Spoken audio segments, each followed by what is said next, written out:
welcome back peeps to part 3 of the match between IamFarmer and BrutishJarl, Persia versus Egypt. We are very late game at the moment and it seems like the match is going to end very soon, but look at this. IamFarmer has got a large force attacking the base of Brutish, taking down the castle, trying to take down the town center, actually with elephants, so that is quite ironic, I guess. And he's got a lot of cataphracts, and he's got as well a lot of magi. So let's see who comes out victorious out of this battle. If you take a look at the scorebar says that the game will be over very soon. It does not look good for IamFarmer, but I mean, just look at this. Actually, with regard to the scorebar, IamFarmer is in such a bad position right now, but I mean, this is just a proof of how weak Egypt is late game. The forces of IamFarmer just plowed through the troops of BrutishJarl. I mean, it's not that big of a deal because he has got such a huge economic advantage, which means that he can basically spam as many troops as he wants to. But if that game would have went a little bit different and the economy of both players would be even, I think that Egypt would not have any chance at this stage of the game.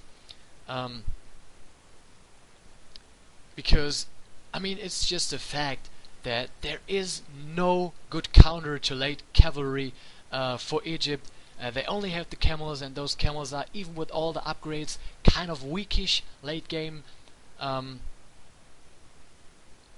So the Persian cataphracts are just a very strong unit against Egypt. They can tank pretty much everything. They can tank the chariot archers, they can tank the elephants, and they can tank the elephant archers quite well. And those three units are basically the only units that Egypt has to offer in late game, besides catapults. But I mean, catapults are as well nothing compared to cataphracts with the extra damage against siege. And on top of that, Persia has got the upgraded magi, and those upgraded magi are just, as I already mentioned, I don't want to repeat myself, you know it, they're just ridiculously strong. They just convert everything. So BrutishJarl has to be quite thankful right now that he played the game so well in earlier stages, that he could manage to get such an economic advantage, so that the weakness of his civ is not so important in this game.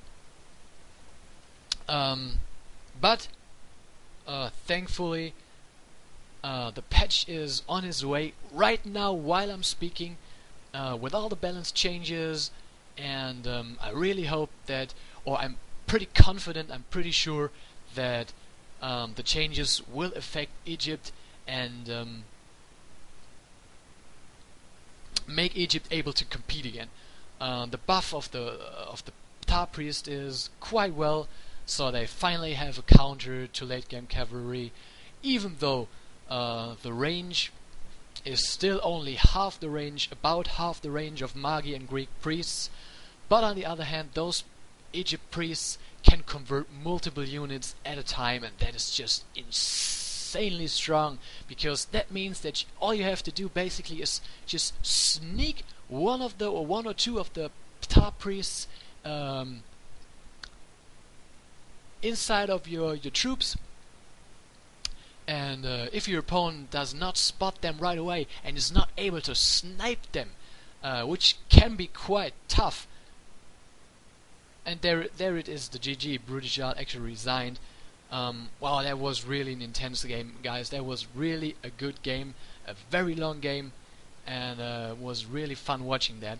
But just to finish my thought, if your opponent is not able to snipe those Tar Priests right away, which can be tough to click on them inside all of those units, they will be able to convert like 4 elephants or 4 cataphracts or whatever at a time, and that is just very strong. So I'm really looking forward to the patch to see how things change in PvP. Thanks for watching, guys. See ya. Peace.